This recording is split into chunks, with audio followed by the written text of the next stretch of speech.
Alrighty. Hey everyone. Is the US going to war? Or a better question, did the neocons win?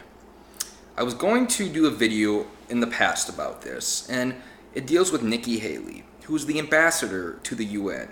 First and foremost, she was very, very strongly against Donald Trump during the campaign.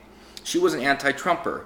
Now, don't get me wrong. I understand why she was against Trump. Not fully, but Trump did behave sometimes in kind of immature manner, and she looked at him that he was not fit to win the presidency.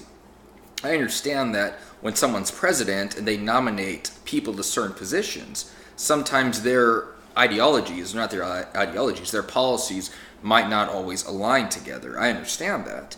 But Nikki Haley, she's supposed to be one of the top diplomats. And what has she done so far? Well, first, she said that Russia is evil and Putin is evil, essentially. She said Assad is a bad person. She talks about North Korea in a derogatory way. Someone who is supposed to be representing the US in a diplomatic sense should not be denigrating other countries, especially their leaders.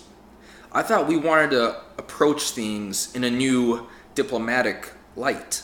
No more about interventionalism and no more about invading other countries who disagree with us on a moral or even a governmental standard.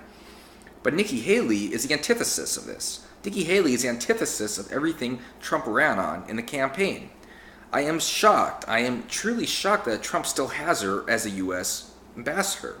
The reasoning, I believe, is that if he would get rid of her, it would just give more credence to those on the left who say that Trump's administration is faltering. Trump's administration is essentially degraded to such a degree that he won't be there any longer, that he might resign just because out of failure and not some maleficent manner. But Nikki Haley, this is bad. This is a bad start. Someone who's supposed to be a diplomat essentially saying, well, we can never get along with Russia because they are war criminals. We can never get along with Assad because he is a bad man. That takes some real courage on her part. She's stupid. She's stupidity as well, but still some courage. And now Trump today has said that he believes Assad used chemical weapons. It's looking more and more like we are preparing for war against Syria. And also now North Korea. Rex Tillerson made an interesting comment when asked about North Korea. He said, "We are done responding about North Korea," or something to that effect. That kind of alluded to that we are fed up with North Korea and we are going to stop them. It should be noted that Trump and China, when they met, I don't think China really listened to Trump with respect to how to handle North Korea. And I think Trump wants to show dominance. I think he wants to take North Korea out, especially since North Korea keeps testing ballistic missiles that are getting into the proximity of Japan, our ally, which we surprisingly have troops in. So essentially, a ballistic missile coming close to the Sea of Japan is indirectly an attack on us because we are over there and North Korea knows that we are there. We have troops there. We have resources there. So that right there alone is kind of bad too. But this whole Syria and Assad thing, first and foremost, John Kerry in 2013 said that we know now Assad has no more chemical weapons and he never will. First and foremost, I don't believe Assad used chemical weapons. Why? Because also in 2013, Obama said that they had proof that Assad used chemical weapons on his people, and they would give it out to the press so the press knows that they were not lying to them in any kind of manner. Well, the press has yet to get that proof. There are other theories now that it wasn't Assad that used chemical weapons, but the rebel groups who were trying to overthrow his government. Ironically, the rebel groups that the U.S. has been funding. The U.S. during Obama's administration funded rebel groups in Syria who turned out to be a sect of ISIS.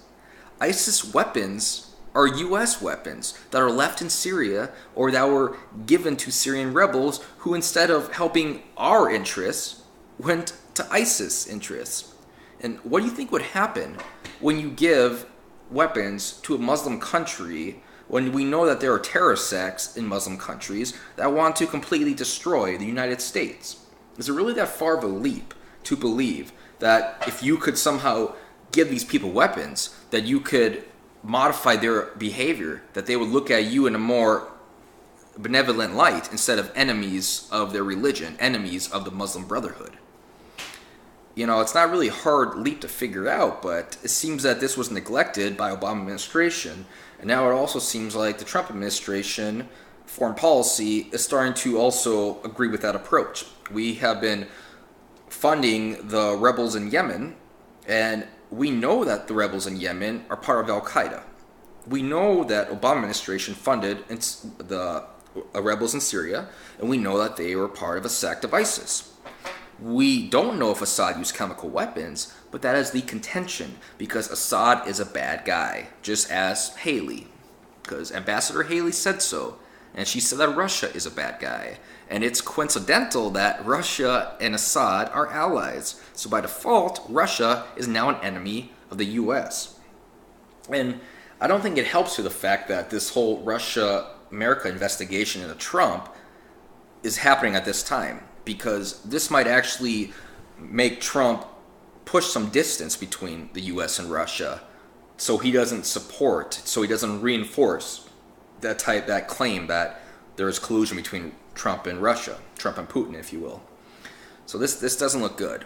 It should also be noted now that John McCain basically blamed the whole issues in Syria on Obama administration. But how he said it is what's key. He's like, the issues in Syria are because of Obama.